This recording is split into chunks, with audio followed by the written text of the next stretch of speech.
One sunny afternoon, a little girl named Alice sat beneath a big tree reading a book. But as the warm breeze made her sleepy, she saw something very peculiar.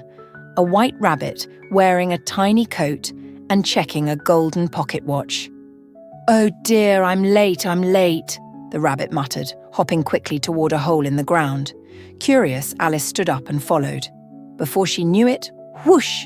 She tumbled down into a magical land called Wonderland. As she landed softly on a bed of colourful flowers, Alice found herself in a most peculiar place. A talking door with a shiny golden knob spoke to her.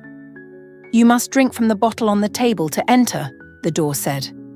Alice picked up the tiny bottle labelled "Drink Me" and took a sip.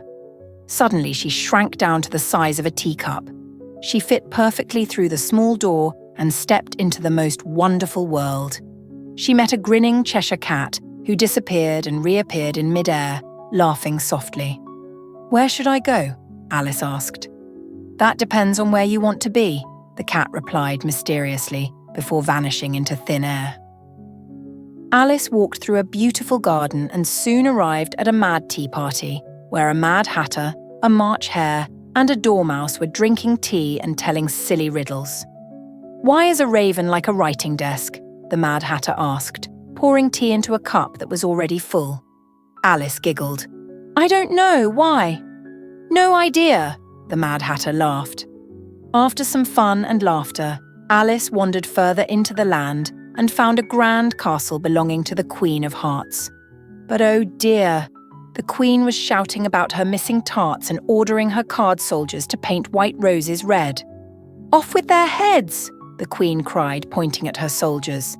Alice bravely stood up and said, "You shouldn't be so mean." The Queen gasped, "Who are you to tell me what to do?" Just as Alice was about to answer, poof! Everything around her began to fade like a dream. She blinked and found herself under the same tree where she had fallen asleep. "Oh my," Alice yawned, stretching her arms. Was it all just a dream? But as she stood up, she noticed something in the grass, a tiny golden key.